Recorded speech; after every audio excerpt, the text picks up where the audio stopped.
आज का ये एपिसोड शुरू करने से पहले एक छोटी सी बात।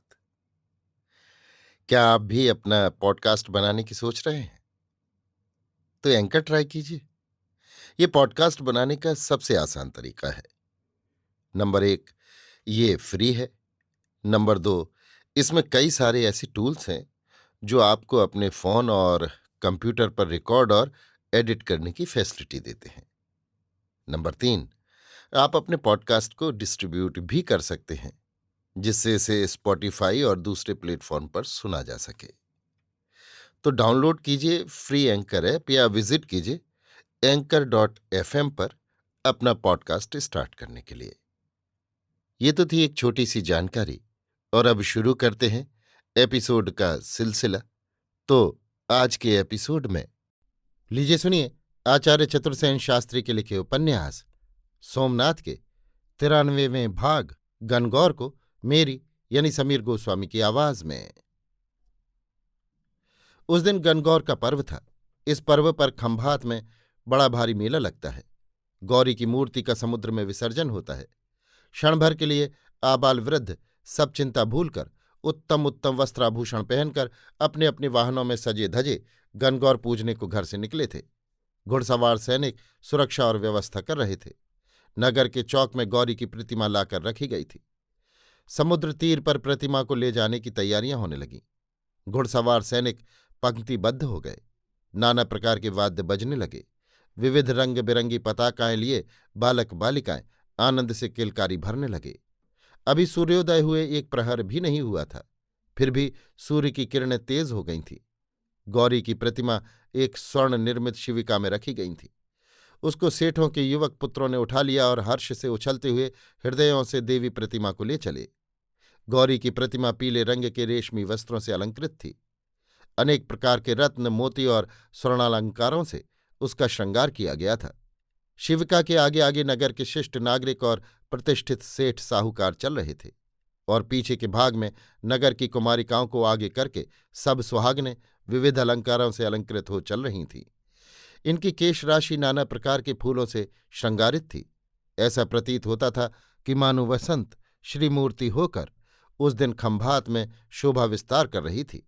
अनेक कुमारियां हाथ में चांदी के डंडे लिए शिविका के पीछे चल रही थीं। अनेक सोने के डंडे वाले चंदन के पंखों से प्रतिमा की सेवा करती या चंवर डुलाती चल रही थीं। कुछ कुमारिकाएं और सुहागनें अपने वीणा विनिंदित स्वर से गौरी का स्तवन करती जा रही थीं। इस प्रकार गौरी की प्रतिमा का ये समारोह समुद्र तट पर जा पहुंचा। वहां एक ऊंचे मंच पर प्रतिमा का डोला रखा गया। समुद्र में सैकड़ों छोटी बड़ी तरणियां तैर रही थीं। भव्य समारोह से सब नर नारी देवी प्रतिमा का दर्शन कर गाते बजाते प्रतिमा को एक सज्जित तरणी में बैठाकर और स्वयं भी तरणियों में बैठ बैठकर जल विहार करने लगे। स्नान पूजन के बाद समुद्र की सुनहरी रेती में मेला जमा। बालिकाएं ठौर ठौर गरबा गाने हंसने खेलने उछलने लगीं। लोग अपने साथ लाए पकवानों का भोग लगाने लगे। सारा ही दिन खंभात निवासियों ने समुद्र तट के विहार में लगाया। सांध वेला में देवी की सवारी धूमधाम से पीछे फिरी। कुलांगनाएं गाती बजाती और युवकगण विविध खेल क्रीड़ा करते पीछे लौटे। आकाश में चंद्रोदय हुआ। नगर द्वार पर दीपावली और अग्नि क्रीड़ा का भव्य दृश्य था। धीरे धीरे सारा ही जनजमाव नगर द्वार पर आकर आनंदमग्न हो अग्नि क्रीड़ा देखने लगा।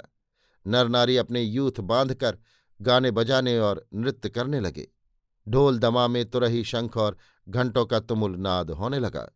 इतने ही में दैत्य के समान काली काली मूर्तियां न जाने कहाँ से घोड़े दौड़ाती और तलवारें घुमाती इन आनंदमग्न निरीह नर नारियों पर टूट पड़ी। पहले एक, फिर अनेक, फिर अनगिनत। देखते ही देखते कोहराम मच गया।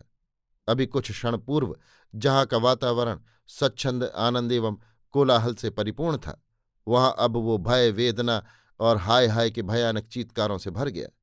हंसते बोलते खेलते कूदते आबाल वृद्ध नर नारी कटने मरने चीखने चिल्लाने और प्राण लेकर जहां जिसका सींग समाया भागने लगे। किसी को किसी की सुध न रही। सैकड़ों अबोध बालक घोड़ों की टापों से कुचलकर चटनी हो गए। अनेक कुलबालाओं को इन दैत्यों ने जीवित ही पकड़कर अपने घोड़ों से बांध लिया।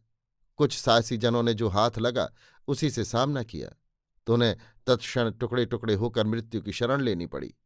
इस प्रकार वो संपूर्ण आनंदोत्सव मृत्यु, विनाश और रक्तपात में डूब गया।